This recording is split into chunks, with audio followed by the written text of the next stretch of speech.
अस्सलामु अलैकुम वरहमतुल्लाहि वबरकातुहू। देखो बेटे, जैसे आपको पता है हमारा जो लास्ट टॉपिक चल रहा था वो बेसिकली पॉलिनेशन का चल रहा था। पॉलिनेशन में हम जो टॉपिक पढ़ रहे थे इट वाज आउटब्रीडिंग डिवाइसेस या एडेप्टेशंस जो डिफरेंट प्लांट्स ने अपने अंदर डेवलप की है just to favour cross pollination, या जिसको हमने एक और तरीके से बोला था कॉन्ट्रीवेंसेस फॉर क्रॉस पॉलिनेशन, उसी को हम आउटब्रीडिंग डिवाइसेस भी बोलते हैं। अगर बेटे आपने घर पे थोड़ा बहुत रिवाइज किया होगा, अगर आपने पढ़ा होगा, तो इसमें पहली कॉन्ट्रीवेंस जो हमने डिटेल में देखी थी इट वाज यूनिसेक्सुअलिटी। एक जो इसमें कॉन्ट्रीवेंस हमने बेटा पढ़ा है इट इज यूनिसेक्सुअलिटी, या जिसको हमने एक और नाम दिया था डाइक्लिनी का। फिर उसके बाद मेरे बेटे जो इसमें एडेप्टेशन नंबर 2, कॉन्ट्रीवेंस नंबर 2 हमने पढ़ा था इट वाज डाइकोगेमी। डाइकोगेमी जहां पे मेल और फीमेल पार्ट्स जो फ्लावर के होते हैं ना वो मैच्योर होते हैं दो डिफरेंट टाइम्स पे। फिर इसके अलावा इसमें मेरे बेटे तीसरा एडेप्टेशन हमने पढ़ा था हर्कोगेमी का। हर्कोगेमी में आपको पता है फ्लावर बाइसेक्सुअल है, मैच्योरेशन टाइम सेम है, बट इसमें मैकेनिकल बैरियर डेवलप होता है। इसमें जब मैकेनिकल बैरियर डेवलप होगा वही मैकेनिकल बैरियर जो है बेटे वो सेल्फ पॉलिनेशन प्रिवेंट करता है और फेवर करता है किस चीज को, क्रॉस पॉलिनेशन को। ये 3 टाइप्स हमने डिटेल में देखे थे लास्ट लेक्चर में। अब आज जो है 4th एडेप्टेशन जो हम डिस्कस करेंगे मेरे बेटे it is known as prepotency. Prepotency क्या है? इट इज एडेप्टेशन नंबर 4 जो प्लांट्स ने अपने अंदर डेवलप की है ताकि सेल्फ पॉलिनेशन के बदले इनमें क्या हो, क्रॉस पॉलिनेशन। देखिए मेरे बेटे प्रीपोटेंसी क्या होता है। अगर हम प्रीपोटेंसी देखेंगे, प्रीपोटेंसी में क्या होगा, ये मान लीजिए ये यहां पे हमने कार्पल लिया, let's suppose this the carpel, और ये इसका ओवरी है, ओवरी के अंदर ओव्यूल होगा, ये इसका इलोंगेटेड स्टाइल है, this is the upper most stigma. For example मैं आपको कह रहा हूं ये एप्पल ट्री है, यहां पे ये कार्पल जो हमने लिया ये एप्पल प्लांट का, लेट्स सपोज एप्पल प्लांट का ये यहां पे ये होगा दिस कार्पल। अब यहां से क्या होगा, दिस इज द कार्पल अपन एप्पल प्लांट या apple tree I should say, but it belongs to plant 1। Plant 1 है, P1 है एप्पल का, जो ये P1 या प्लांट 1 है मेरे बेटे एप्पल का, इसमें हमने देखा ये इसका कार्पल है, ये इसका स्टिग्मा है, स्टाइल है, ओवरी है, और ओवरी के अंदर मेरे बेटे ओव्यूल प्रेजेंट होगा। अब हमें करना क्या है, इसी species, same species. Same species means अब अगर आप देखेंगे यहां से एप्पल ही मुझे लेना है, यहां से मैंगो ट्री हम नहीं लेंगे, यहां से ऑरेंज का प्लांट नहीं होगा, यहां से एप्पल ही होगा, एप्पल ट्री होगा, मगर ये होगा दूसरा प्लांट। ये प्लांट एक है एप्पल का, ये दूसरा प्लांट है ये भी एप्पल का। दैट मीन्स प्लांट्स है 2 पर दोनों बिलोंग करते हैं एक ही स्पीशीज से। और यहां पे क्या होगा, शाबाश ध्यान रखना, ये मान लीजिए यहां पे हमने फ्लावर बनाया, ये इस फ्लावर का यहां पे हम बनाएंगे स्टिग्मा, सॉरी दिस स्टेम। ये एप्पल है यहां पे, ये एप्पल प्लांट नंबर 1 है, ये इसका मेल पार्ट है स्टेमन, ये मेरे बेटे इसका फीमेल पार्ट है कार्पल। और यहां से हमने क्या किया, यहां से हमने एक और एप्पल ट्री ही ली, मगर ये प्लांट जो है इट इज प्लांट नंबर 2, ये इसका स्टेमन है और ये इसका कार्पल है। प्रीपोटेंसी में क्या होगा, प्रीपोटेंसी याद रखना, ख्याल रखना, प्लांट्स हैं 2, this is plant 1, this is plant 2, but both belong to the same species. ये भी एप्पल, ये भी एप्पल का प्लांट। तो होगा क्या, जब यहां से पोलन ग्रेन्स निकलेंगी, इसके पोलन्स भी पड़ेंगे इसके स्टिग्मा पे, और साथ ही साथ यहां से विंड, वाटर या कोई और एजेंसी इस प्लांट के पोलन्स को भी ले आएगा और इसके पोलन्स को ड्रॉप करेगा यहां पे। तो यहां पे मेरे बेटे अब मैंने 2 डिफरेंट टाइप्स ऑफ पोलन्स लिए। ये दोनों पोलन्स जो हैं, ये 2 डिफरेंट टाइप्स ऑफ पोलन्स जो हैं, ये बिलोंग करते हैं एक ही स्पीशीज से, एप्पल से। बट ये वाला बिलोंग करता है प्लांट 2 से, ये वाला बिलोंग करता है प्लांट 1 से। मतलब with respect to this flower ये इसका अपना पोलन है, ये पोलन ग्रेन 2 जो है ये इसके अपने हैं, और ये 2 पोलन्स इसी स्पीशीज स्पीशीज के दूसरे प्लांट से यहां तक आए हैं। मगर ख्याल रखना मेरे बेटे, प्रीपोटेंसी में एक तो अपना पोलन और दूसरा फॉरेन पोलन, इन दो के बीच में कंपटीशन होगा और ज्यादा तेजी से फॉरेन पोलन जो है यही जर्मिनेट होता है। और मेरे बेटे ख्याल रखना, जब ज्यादा तेजी से फॉरेन पोलन जर्मिनेट होगा, इसका मतलब इसने यहां पे फेवर किया क्रॉस पॉलिनेशन को। जर्मिनेट दोनों होंगे, ये भी हो सकता है, ये भी हो सकता है, क्योंकि both the pollens belong to the same species, but दो में से ज्यादा तेजी से जर्मिनेट होता है foreign pollen, thereby favouring a process known as cross pollination. तो मेरे बेटे क्या होता है प्रीपोटेंसी? सर प्रीपोटेंसी में होगा क्या, दो प्लांट्स है, plant 1 plant 2 belonging to the same species, और एक प्लांट 1 के स्टिग्मा पे दो पोलन्स आएंगे, एक इसका अपना पोलन है, दूसरा इसका फॉरेन पोलन है, क्योंकि ये दूसरे जेनेटिक स्टॉक से आया। अब दो के बीच में कंपटीशन होगा और दो में से ज्यादा तेजी से जर्मिनेट करता है, ज्यादा तेजी से पोलन ट्यूब बनाएगा मेरे बेटे कौन? Foreign pollen. और इसीलिए यहां पे कौन सी प्रोसेस फेवर होगी? Cross pollination. ख्याल रखना, आगे जब हम सेल्फ इनकम्पैटिबिलिटी पढ़ेंगे वहां आपको कंफ्यूजन होगा।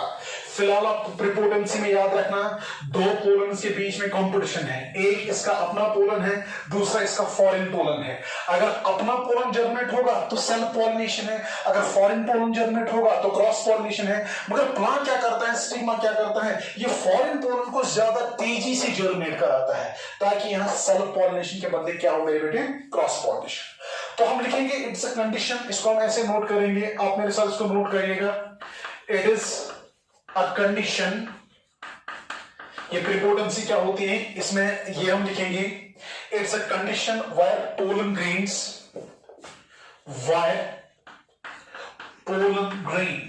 It's a condition where pollen grains, शाबाश, from different plants, pollen grains from different plants but belonging to the same species, it's a condition where pollen grains from different plants but belonging to the same species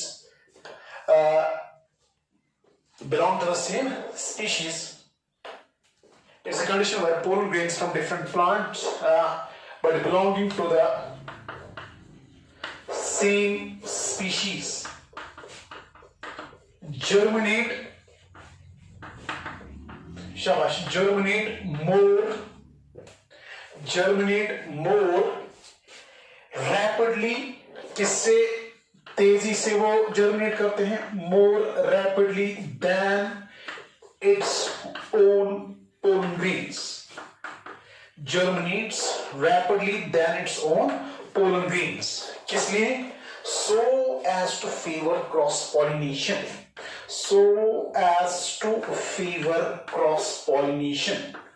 cross pollination. और मेरे बेटे जैसे आपको याद होगा, हमने आपको मोनोक्लोनी में भी, दिस यूनिसेक्सुअलिटी या डाइक्लोनी में भी एग्जांपल्स लिखाए थे। उसके बाद डाइकोगेमी में हमने अलग से एग्जांपल्स देखी थी, उसके बाद हमने हर्कोगेमी में अलग से एग्जांपल्स देखी थी। याद रखना, इस प्रीपोटेंसी में दो एग्जांपल्स आप याद रखेंगे, एक तो एप्पल है, दूसरा ग्रेप्स। एप्पल और ग्रेप्स में क्रॉस पॉलिनेशन होती है, but the reason is this condition, जहां फॉरेन और लोकल पोलन में कंपटीशन होगा, पर ज्यादा तेजी से फॉरेन पोलन ग्रेन जर्मिनेट करता है, they are be favouring which process? Cross pollination. तो मेरे बेटे आप मुझे बोलिए, अब आज हमने आउटब्रीडिंग डिवाइसेस में एक और एडेप्टेशन कौन सी डिस्कस की? Sir it is prepotency. क्या होता है मेरे बेटे प्रीपोटेंसी में? सर दो प्लांट्स हैं belonging to the same species, अब एक के स्टिग्मा पे दो टाइप्स ऑफ पोलन्स गिरेंगे, one is a local pollen from the same plant and other is a foreign pollen which is from another plant but both belonging to the same species। तो दो के बीच में जब बेटे competition होता है तो ज्यादा तेजी से कौन सा पोलन ग्रेन जर्मिनेट करता है? It is this foreign pollen, thereby favouring cross pollination. Now मेरे बेटे इसमें एडेप्टेशन नंबर 5 क्या होगी? It's called self sterility. Adaptation number 5 is self sterility. और सेल्फ स्टेरिलिटी को ही मेरे बेटे एक और नाम हम देते हैं, it is also known as self incompatibility। Adaptation number 5 जो है इट इज सेल्फ स्टेरिलिटी या सेल्फ इनकम्पैटिबिलिटी। देखिए मेरे बेटे, इसको प्रीपोटेंसी के साथ आप कंफ्यूज नहीं करेंगे। प्रीपोटेंसी में क्या होता था, ध्यान रखिएगा, फिर से मैं एक बार कह रहा हूं, प्रीपोटेंसी में दो पोलन्स थे। एक था मेरे बेटे लोकल पोलन, जिसको हम एल से रिप्रेजेंट करेंगे। दूसरा था मेरे बेटे फॉरेन पोलन, जिसको हम एफ से रिप्रेजेंट करेंगे। ख्याल रखना, प्रीपोटेंसी में ये भी जर्मिनेट कर सकता है, ये भी कर सकता है, दोनों जर्मिनेट कर सकते हैं। मगर होता क्या है, ज्यादा तेजी से फॉरेन पोलन जर्मिनेट होकर पोलन ट्यूब बनाएगा, they are be favouring cross pollination. But self sterility में क्या होता है, ये थोड़ा बहुत डिफरेंट है, आप ध्यान रखना बराबर। सेल्फ स्टेरिलिटी में फिर से इस प्लांट के स्टिग्मा पे दो पोलन्स पड़ेंगे। एक मेरे बेटे होता है लोकल पोलन, दूसरा होता है फॉरेन पोलन। मगर इस बार क्या करना है, सेल्फ स्टेरिलिटी, खुद को स्टीराइल बनाना। ये प्लांट खुद को स्टीराइल बनाता है, कैसे बनाएगा, ये अपने ही लोकल पोलन को बिल्कुल जर्मिनेट होने ही नहीं देता है। यहां दोनों जर्मिनेट हो रहे थे, बट ज्यादा तेजी से ये जर्मिनेट हो रहा था, ये इसको आउट कम्पीट कर रहा था, ये ज्यादा तेजी से पोलन ट्यूब बना रहा था, तो पॉलिनेशन इससे हो रही थी, फर्टिलाइजेशन इस वाले से हो रही थी, तो there be favouring cross pollination. यहां क्या होगा, यहां फिर से लोकल और फॉरेन पोलन में कंपटीशन है, मगर इस बार ख्याल रखना, लोकल पोलन जो है बिल्कुल जर्मिनेट होगा ही नहीं। जब ये अपने ही पोलन ग्रेन को अपने ही स्टिग्मा पे जर्मिनेट नहीं होने देगा, the condition is known as self sterility, self incompatibility. ये खुद के पोलन के साथ इसकी कंपैटिबिलिटी नहीं होती है, अच्छी कंपैटिबिलिटी नहीं होती है, नेगेटिव कंपैटिबिलिटी होती है। ये खुद को स्टीराइल बनाता है, सेल्फ स्टीराइल बनाएगा और इसके बदले फॉरेन पोलन को जर्मिनेट कराता है, thereby favouring again a process known as cross pollination. तो मेरे बेटे, अगर कोई आपको बोलेगा सेल्फ स्टेरिलिटी और प्रीपोटेंसी में क्या डिफरेंस है, सर सेल्फ स्टेरिलिटी और प्रीपोटेंसी में क्या डिफरेंस है, मैंने आपको बोला दोनों में स्टिग्मा होगा, एक ही प्लांट का, एक ही फ्लावर का, उसके पोलन ग्रेन्स होंगे दो किस्म के, वन अ लोकल पोलन और दूसरा होगा foreign pollen, plant of pollen from different plant but belonging to the same species. अगर बेटा प्रीपोटेंसी हुआ तो याद रखना दोनों जर्मिनेट कर सकते हैं, लोकल पोलन भी फॉरेन पोलन भी, बट ज्यादा तेजी से फॉरेन जर्मिनेट करता है, पोलन ट्यूब बनाएगा, अपने मेल गेमेट्स को एग तक पहुंचाएगा और ज्यादा तेजी से in comparison to local pollen ये फर्टिलाइजेशन करता है, there be favouring cross pollination. शाबाश, वेरी गुड। बट जहां तक सेल्फ इनकम्पैटिबिलिटी का ताल्लुक है, यहां बिल्कुल जो लोकल पोलन है वो जर्मिनेट नहीं करेगा, खाली फॉरेन पोलन जर्मिनेट करता है, thereby again favoring which process, this cross pollination। तो इसमें हम क्या लिखेंगे, inability of the pollens, इसमें एक लाइन लिखेंगे, मेरे साथ आप नोट करिएगा, inability of the pollens, शाबाश, inability of the pollens to germinate on the stigma, inability of the pollens to germinate, inability of the pollens to germinate on the stigma, inability of the pollens to germinate on the stigma of, shabash, stigma of same flower, stigma of same flower।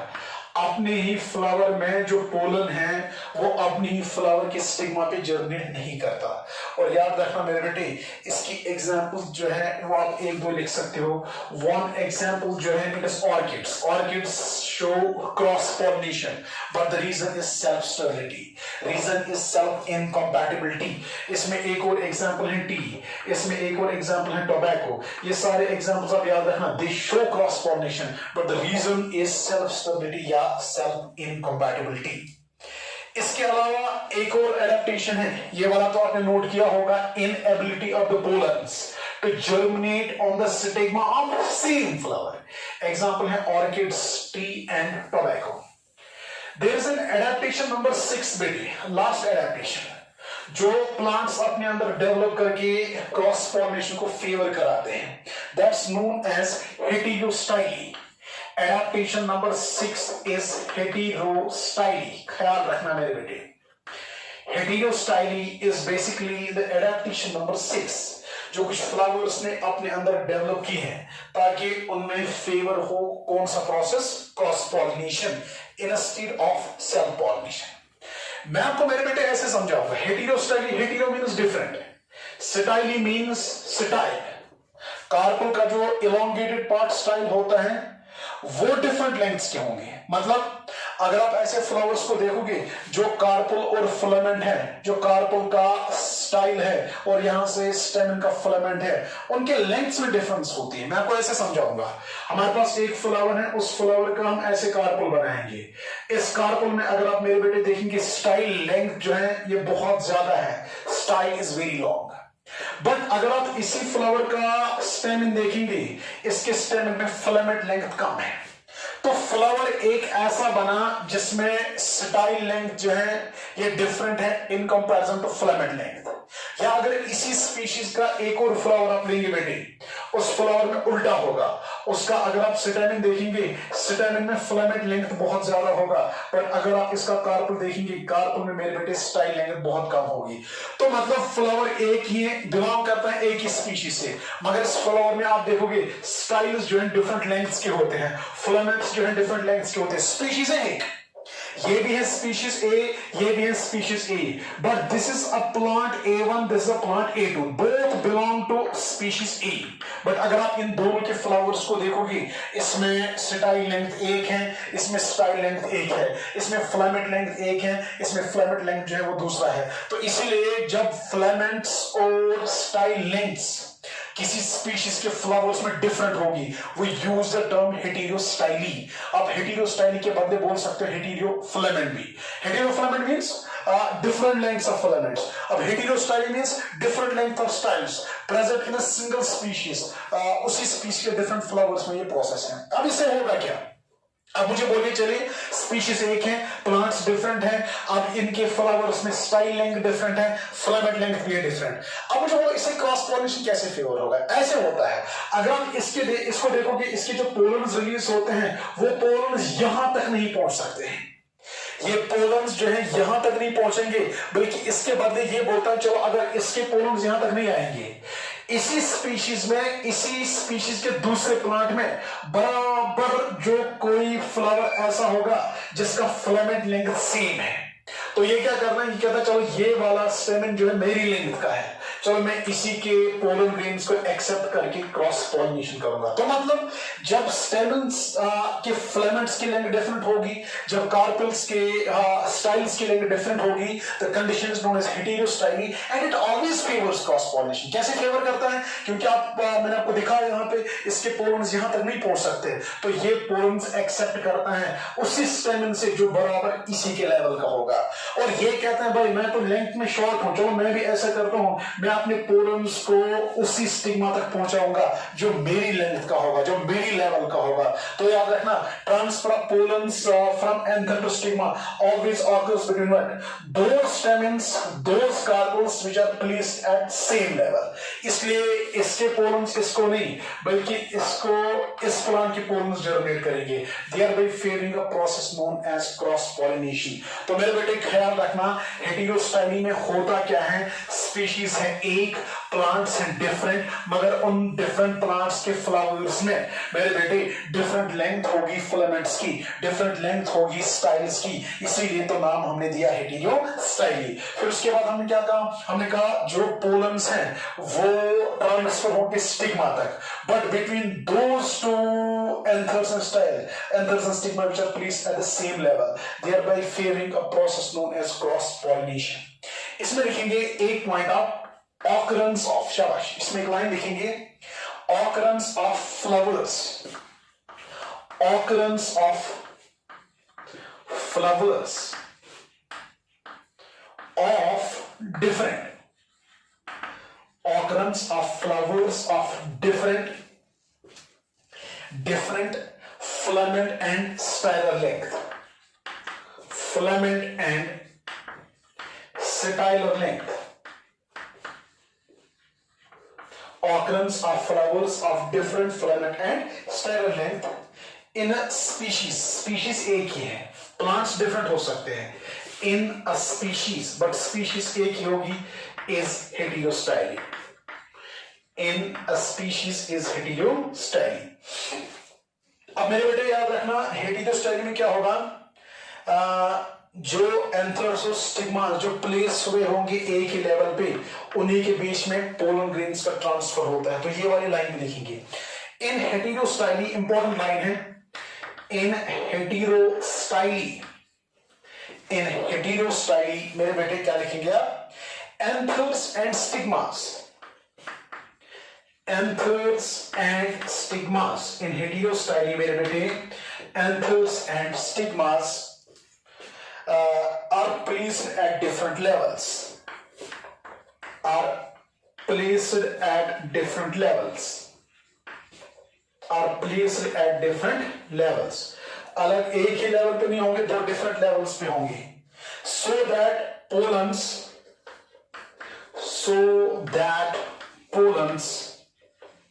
cannot reach the, so that pollens cannot reach the stigma of same flower, stigma of same flower, stigma of same flower, shabash, thereby favoring cross pollination। यहां जगह ही नहीं तो यहां हम लिखेंगे thereby favoring cross pollination, thereby favoring cross pollination। इसमें आपने क्या लिखा, occurrence of flowers, वो फ्लावर्स होंगे डिफरेंट प्लांट्स पे, बिलोंग करके होंगे एक ही स्पीशीज से, उसमें स्टाइल और फिलामेंट लेंथ डिफरेंट होंगे। जब इनमें डिफरेंस है, जब फिलामेंट और स्टाइल लेंथ में डिफरेंस है, तो ये स्टेमेंस और कार्पल्स एक ही लेवल पे नहीं होंगे। जब एक ही लेवल पे नहीं होंगे, इसमें सेल्फ पॉलिनेशन में कोई चांस ही नहीं है। It will always favour cross pollination.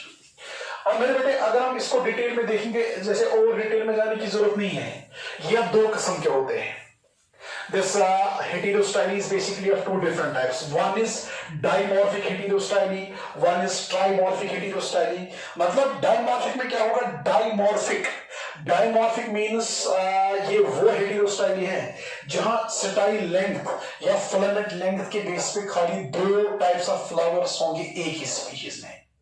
अगर मैं ट्राइमॉर्फिक बोलूंगा, ट्राइमॉर्फिक मतलब क्या हो, ट्राइमॉर्फिक का मतलब हुआ स्पीशीज है एक, मगर उसमें स्टाइल और फिलामेंट लेंथ के बेस पे तीन टाइप्स ऑफ फ्लावर्स हैं। अब हम ट्राइमॉर्फिक नहीं देखेंगे, मैं आपको थोड़ा बहुत इसमें दिखाऊंगा डाइमॉर्फिक हेटेरोस्टाइली। ख्याल रखना मेरे बेटे, डाइमॉर्फिक हेटेरोस्टाइली क्या होता है, जब स्पीशीज एक ही है, उसमें डिफरेंट टाइप्स ऑफ फ्लावर्स होंगे, दो होंगे। Basically there are two different types of flowers on the basis of style, different style and different filament length. अब अगर डिफरेंट स्टाइल और फिलामेंट लेंथ पे तीन किस्म के फ्लावर्स होंगे एक ही स्पीशीज में, we say it is trimorphic हेटेरोस्टाइली।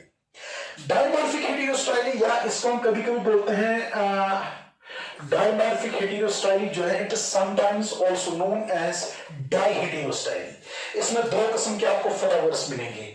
एक होता है मेरे बेटे जिनको हम नाम देते हैं पिनाइड।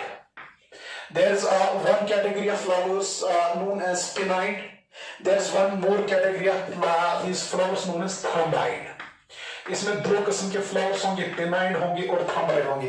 ये मुझे इतना नहीं बोलना था, बट इस बार मैं इसलिए बोल रहा हूं ताकि आपको हेटेरोस्टाइली जो है अच्छे से समझ आए। In dimorphic heterostyle, basically we have two types of flowers. One is pinnaid and another is thromboid. जहां तक मेरे बेटे पिनाइड फ्लावर्स का ताल्लुक है, इसमें ख्याल रखना, पिनाइड फ्लावर्स में जो कार्पुल होगा उसका स्टाइल लेंथ बहुत ज्यादा है, मगर स्टेमेन का फिलामेंट लेंथ कम। जो मैंने यहां पे फ्लावर बनाया, इट इज पिनाइड। क्या मैं कह सकता हूं पिनाइड में filament is short but style is long. Thrum eyed में क्या होगा, थ्रोम्बाइड में उल्टा है, यहां कार्पुल का जो फिलामेंट है, स्टाइल है, वो छोटा होगा, बट स्टेमेन का जो फिलामेंट है वो बहुत बड़ा होगा। अब अगर एक ही लेवल पे ये नहीं है, ये आपस में सेल्फ पॉलिनेशन नहीं कर सकते, ये भी एक ही लेवल पे नहीं है, ये आपस में सेल्फ पॉलिनेशन नहीं कर सकते। अब सेल्फ पॉलिनेशन होगा नहीं तो क्रॉस पॉलिनेशन कैसे होगा? क्रॉस पॉलिनेशन ऐसे होगा, जो थर्माइट फ्लावर है उससे पोलन्स आएंगे, वो स्पिनाइट के स्टिग्मा पे पड़ेंगे, thereby favouring a process known as cross pollination. ये सारे जो है ये एक ही स्पीशीज से बिलोंग करते हैं, but there are two types of flower, this is one type, this another type, इसलिए इसको हम बोलते हैं डाइमॉर्फिक हेटेरोस्टाइली। और डाइमॉर्फिक हेटेरोस्टाइली याद रखना मेरे बेटे, इसकी दो एग्जांपल्स हैं, एक आप ये जैस्मीन में देखोगे और दूसरा आप ये देखेंगे प्रिम्यूला में। Primula and jasmine show dimorphic heterostyly, and because of this dimorphic heterostyly, there is always cross pollination in a state of self pollination. तो मुझे बोलो अभी तक आपने कौन कौन सी एडेप्टेशंस इसमें पढ़ी? नंबर 1 आपने देखा यूनिसेक्सुअलिटी, उसके बाद मेरे बेटे आपने देखा इसमें डाइकोगेमी, डाइकोगेमी के बाद हर्कोगेमी, हर्कोगेमी के बाद प्रीपोटेंसी, और प्रीपोटेंसी के बाद अभी आपने देखा इट इज हेटेरोस्टाइली, और सेल्फ स्टेबिलिटी, सेल्फ इनकम्पैटिबिलिटी भी हमने पढ़ा, और फिर अभी हमने पढ़ा ये वाला जिसका हमने नाम दिया था सेल्फ हेटेरोस्टाइली। हेटेरोस्टाइली में याद रखना डिफरेंट फिलामेंट और डिफरेंट स्टाइल लेंथ्स होंगे। अब ये डाइमॉर्फिक हो सकता है या तो ट्राइमॉर्फिक। अगर डिफरेंट फिलामेंट और स्टाइल लेंथ पे 2 किस्म के फ्लावर्स होंगे एक ही स्पीशीज में, इट इज डाइमॉर्फिक, और अगर 3 किस्म के फ्लावर्स होंगे then it is known as trimorphic. और इसमें आपने 2 एग्जांपल्स देखी, one is of primula and other is of what, this jasmine. अब इसमें ये सारा डायग्राम भी ऐसे ही बनाओगे जैसे मैंने बनाया था। अब इसमें लास्ट में एक लाइन लिखेंगे आप, पोलन्स ऑफ, शाबाश आप नोट कीजिए, pollens of thromboid flower, pollens of thromboid flower, shabash, land on the stigma pinnide flowers, land on the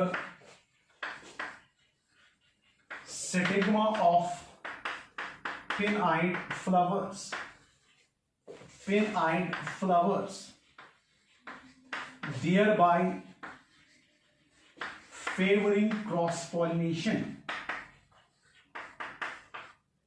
Pollens of thromboid flowers land on the stigma of, shabash, pinnide flowers, thereby favoring cross pollination. ये था मेरे बेटे कॉन्ट्रीवेंसेस या adaptations के बारे में जो हमें पढ़नी थी रिगार्डिंग दिस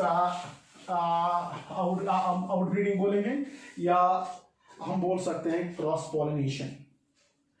जैसे कि बेटे आपने सेल्फ पॉलिनेशन में पढ़ा था, अगर आपको याद होगा, पहले हमने वहां पे डेफिनेशन दी थी, डेफिनेशन के बाद हमने कॉन्ट्रीवेंसेस पढ़े थे, और कॉन्ट्रीवेंस के बाद हमने मेरिट्स और डिमेरिट्स पढ़े थे।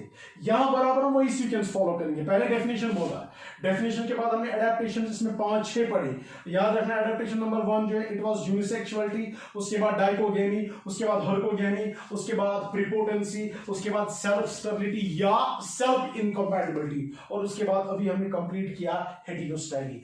अब जो है इस क्रॉस पॉलिनेशन के मेरिट्स देखेंगे, और मेरिट्स के बाद से डिस्कस करेंगे इसके डिमेरिट्स। शाबाश, टेल मी बेटे what are the different merits of cross pollination. क्या मैं बोल सकता हूं इसका सबसे बड़ा मेरिट क्या होता है? अगर आप देखेंगे सबसे बड़ा मेरिट इसका क्या है, इसमें 2 डिफरेंट जेनेटिक स्टॉक्स इन्वॉल्व होते हैं। ये मैंने आपको पहले डेफिनेशन में ही बोला था, इसमें 2 पेरेंट्स इन्वॉल्व होंगे, 2 डिफरेंट प्लांट्स इन्वॉल्व होंगे, 2 डिफरेंट जेनेटिक स्टॉक्स इन्वॉल्व होंगे। और आप जानते हो इसमें क्रॉसिंग ओवर होगा जब जेनेटिक स्टॉक्स 2 हैं। आपने पढ़ा होगा 2 डिफरेंट जेनेटिक स्टॉक्स मींस जब इनमें आगे जाके क्रॉसिंग ओवर होता है मेरे बेटे, there is exchange of segments, आपने पढ़ा होगा ये। और एक्सचेंज ऑफ सेगमेंट्स जब होगा तो मतलब जो नई नई प्रोजेनिस आएगी उसमें नई जीन कॉम्बिनेशंस होगी, और जब नई नई जीन कॉम्बिनेशंस होगी मेरे बेटे, उन्हीं नई नई जीन कॉम्बिनेशंस की वजह से वेरिएशंस आती है। तो कहने का मतलब ये है जो क्रॉस पॉलिनेशन है ना मेरा बेटा, उसका एडाप्टेशन, सॉरी उसका मेरिट नंबर 1 क्या है, इसमें 2 डिफरेंट जेनेटिक स्टॉक्स इन्वॉल्व होंगे, उसमें 2 डिफरेंट पेरेंट्स इन्वॉल्व होंगे, जब वो क्रॉसिंग ओवर करते हैं, जब वो एक्सचेंज ऑफ सेगमेंट्स करते हैं, जब वो रिकॉम्बिनेशन करते हैं, रिकॉम्बिनेशन से नई जीन कॉम्बिनेशंस बनती हैं, जो ऑफस्प्रिंग्स होते हैं उनके पास नया जेनेटिक मेकअप आता है, और जेनेटिक मेकअप, नए जेनेटिक मेकअप की वजह से वेरिएशंस आएंगे। तो क्या हम कह सकते हैं इसका merit number 1, cross pollination involves genetic recombination. Genetic recombination means exchange of segments, यहां जीन्स कंबाइन होते हैं, उनमें एक्सचेंज ऑफ सेगमेंट्स होगा और नई जीन कॉम्बिनेशंस बनती हैं। तो हम लिख सकते हैं इसका मेरिट नंबर 1 क्या होगा, हम लिखेंगे cross pollination involves genetic recombination. Merit number 1, cross pollination involves, शाबाश, जेनेटिक रिकॉम्बिनेशन। और जेनेटिक रिकॉम्बिनेशन कैसे होता है वो आपको पता है, it is because of the exchange of segments. क्या आपने लिखा, cross pollination involves genetic recombination and दस इंड्यूसेस वेरिएशंस, एंड दस induces variations in the progenies. जो नई नई प्रोजेनीज यहां पे बनते हैं, उन प्रोजेनीज में याद रखना नई जीन कॉम्बिनेशंस आती हैं, और वही नई नई जीन कॉम्बिनेशंस मेरे बेटे रेस्पॉन्सिबल होती है किसके लिए, फॉर दिस वेरिएशंस। इसके अलावा जब क्रॉस पॉलिनेशन में नई जीन कॉम्बिनेशंस आ गई, तो इस बंदे में एडेप्टेबिलिटी एक आती है, जो ये नया ऑफस्प्रिंग बना, जो ये नई प्रोजेनीज बनी बिकॉज ऑफ क्रॉस पॉलिनेशन, उसमें जेनेटिक रिकॉम्बिनेशन हो गया, उसमें नई जीन कॉम्बिनेशंस आ गई, नई जीन कॉम्बिनेशंस की वजह से वेरिएशंस आ गई, और यही नई जीन कॉम्बिनेशंस इसमें ये भी डेवलप करती हैं एडेप्टेबिलिटी। एडेप्टेबिलिटी क्या मतलब हुआ, जब इसके पास नए जीन कॉम्बिनेशंस होंगे, अगर एटमॉस्फेरिक कंडीशन चेंज होगी भी तो ये बंदा जो है सर्वाइव कर पाता है। अगर आप सेल्फ पॉलिनेशन वाले बंदे को देखोगे, उसमें नई जीन कॉम्बिनेशंस नहीं होती है, उसमें वही पुराने जीन्स होते हैं, पुराने कैरेक्टर्स होते हैं, और जब भी एनवायरमेंटल कंडीशन चेंज होती हैं वो वाला बंदा सर्वाइव नहीं करता है, बट ये सर्वाइव कर सकता है। तो इसमें दूसरा हम क्या लिखेंगे, इंक्रीजेस एडेप्टेबिलिटी, इंक्रीजेस, शाबाश, एडेप्टेबिलिटी, इंक्रीजेस एडेप्टेबिलिटी। के में इंक्रीज करता है एडेप्टेबिलिटी, जो है नए नए इंडिविजुअल्स डेवलप हो गए, increases adaptability of individuals, increases adaptability of individuals, शाबाश, to the changing environmental conditions, changing environmental conditions, increases adaptability of individuals to the changing environmental conditions। ये हो गया मेरे बेटे उसका दूसरा merit.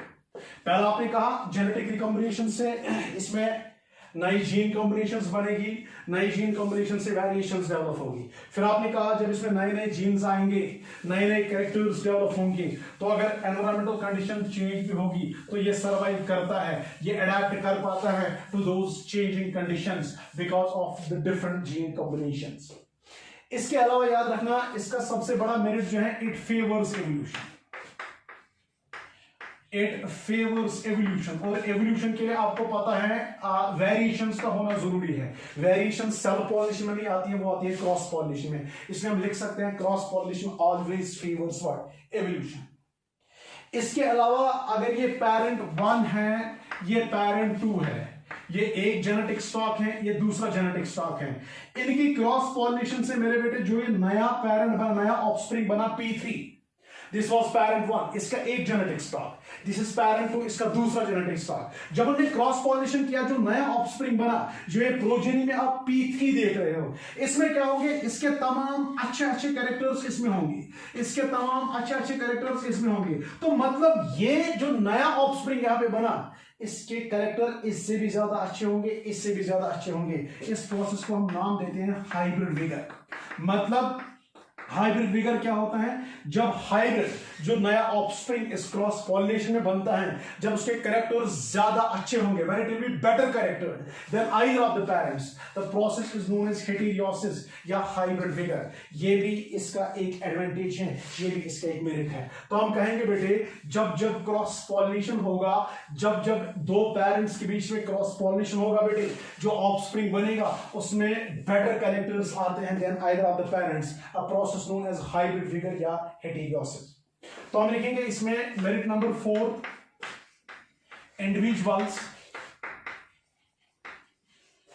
individuals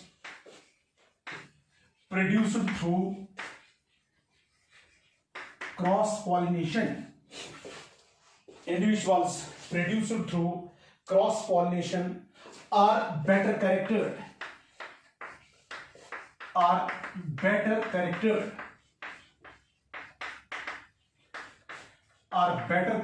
than either of the parents are better charactered than either of the parents. A process known as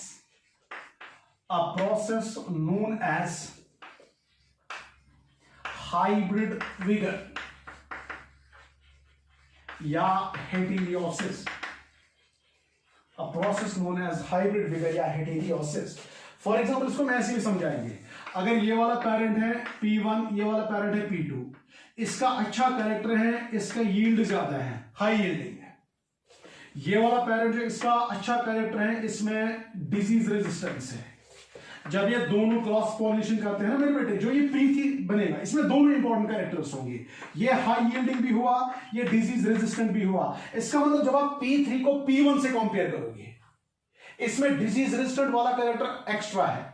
जब आप P3 को P2 से कंपेयर करोगे, इसमें हाई यील्डिंग वाला कैरेक्टर इससे ज्यादा है। तो मतलब ये दोनों पेरेंट्स से सुपीरियर है। जब ये दोनों पेरेंट्स से सुपीरियर होगा, उस प्रोसेस को हम हाइब्रिड विगर या हेटेरियोसिस बोल सकते हैं। और ये जो है, it's again an important merit of this cross pollination.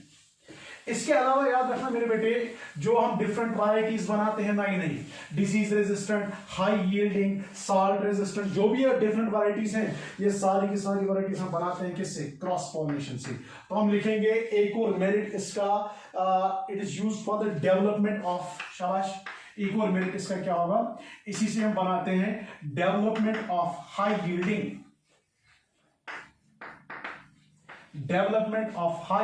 का disease resistant varieties, high yielding comma disease resistant varieties.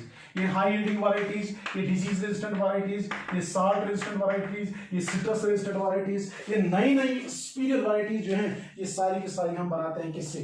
Bye this a process known as cross pollination. चलो ये हो गए बेटे इसके मेरिट्स में अगर हम जल्दी जल्दी देखेंगे, एक आपने कहा इसमें जेनेटिक रिकॉम्बिनेशन होगा। जेनेटिक रिकॉम्बिनेशन से जो प्रोजेनी है उसमें आती है वेरिएशंस। दूसरा आपने मेरिट का, वेरिएशंस की वजह से एडेप्टेबिलिटी आएगी नई ऑफस्प्रिंग्स में, वो चेंजिंग एनवायरमेंटल कंडीशंस में एडेप्ट होते हैं। तीसरा आपने कहा इसमें एवोल्यूशन को फेवर करता है क्योंकि इसमें वेरिएशंस हैं, and variations are the prerequisite of what? Evolution. फिर उसके बाद आपने कहा इसमें जो हाइब्रिड बनता है, जो ऑफस्प्रिंग बनेगा, वो ज्यादा अच्छा कैरेक्टर वाला होता है than either of the parents, a process known as hybrid vigour या हेटेरियोसिस। फिर उसके अलावा आपने एक और मेरिट इसमें कहा, अगर आपको डिजीज रेजिस्टेंट वैरायटी बनानी होगी, हाई यील्डिंग वैरायटी बनानी होगी, या स्ट्रेस रेजिस्टेंट वैरायटी बनानी होगी, वो सारी वैरायटीज हम बनाते हैं किससे? इसी प्रोसेस से, जिसको हम नाम देते हैं क्रॉस पॉलिनेशन। अब मेरे बेटे इसके डिमेरिट्स देखते हैं। डिमेरिट नंबर वन इसका क्या है? सबसे बड़ा डिमेरिट याद रखना, ये क्रॉस पॉलिनेशन जो है इसमें पॉलिनेटिंग एजेंट इन्वॉल्व होता है। यह आपको मैंने पहले ही बोला, क्योंकि एक प्लांट से दूसरे प्लांट तक आपको पोलन ग्रेन को लेना है, वो तब तक नहीं आप कर सकते हो जब तक पॉलिनेटिंग एजेंट नहीं होगा। चाहे फिर वो इंसेक्ट हो, चाहे फिर वो बर्ड हो, चाहे फिर वो स्नेक हो, चाहे फिर वो बटरफ्लाई हो, चाहे फिर वो हनी बी हो, इसमें डिफरेंट पॉलिनेटिंग एजेंट्स मेरे बेटे काम आते हैं। जब पॉलिनेटिंग एजेंट्स काम आएंगे इसका मतलब इसमें चांस इन्वॉल्व होगा। ये पॉलिनेटिंग एजेंट कभी इस पोलन ग्रेन को ट्रांसफर करता भी है और कभी नहीं भी करता, इसलिए इस पॉलिनेशन के चांस को इंक्रीज करने के लिए याद रखना इसमें पोलन आउटपुट जो है वो बहुत ज्यादा होता है। तो हम लिखेंगे पोलन आउटपुट इज ह्यूज। इसमें बहुत ज्यादा पोलन इसको बनाने पड़ते, इसको पता है मुझे इतने पोलन नहीं चाहिए, इसमें एक पोलन ही लास्ट में पॉलिनेशन करेगा, but because of the chance involvement, because the involvement of pollinating agents, ये पॉलिनेशन के चांस को बढ़ाना चाहता है। और वो कैसे बढ़ेगा? जब इसमें हजारों पोलन्स बनेंगे, अगर 90% पोलन जाया भी होंगे एटलीस्ट 10% पोलन स्टिग्मा पे पड़ेंगे। अब अगर ये पहले ही कम पोलन बनाएगा तो कम पोलन्स अगर पहले से ही बनेंगे तो इसका मतलब चांसेस ऑफ पॉलिनेशन कम होते हैं। तो डिमेरिट नंबर 1 याद रखना मेरे बेटे, इसमें पोलन आउटपुट ज्यादा होगा, ज्यादा पोलन आउटपुट बना, ज्यादा पोलन्स बनाने के लिए इसमें ज्यादा एनर्जी खर्च होगी और जब ज्यादा पोलन्स होंगे इसका मतलब इसमें मैक्सिमम पोलन जो है उसकी वेस्टेज हो जाती है। इसके अलावा पॉलिनेटिंग एजेंट को अट्रैक्ट करना है, जब अट्रैक्ट करना होगा तो फ्लावर्स को डिफरेंट एक्स्ट्रा डिवाइसेस बनाने होते हैं, जैसे फ्लावर नेक्टर बनाता है, जैसे फ्लावर फ्रेग्रेंस डेवलप करता है, जैसे फ्लावर जो है वो क्या करेगा, एक तो फ्रेग्रेंस डेवलप किया, एक तो नेक्टर डेवलप किया, एक तो कलर डेवलप किया, बस इसीलिए ताकि पॉलिनेटिंग एजेंट इसकी ओर क्या अट्रैक्ट हो जाए। तो रिमेंबर बेटे, डिमेरिट्स में आप बोलेंगे, इसमें डिमेरिट नंबर 1 क्या है? Pollen output is huge. Pollen output is huge. Demerit number 1, pollen output is huge.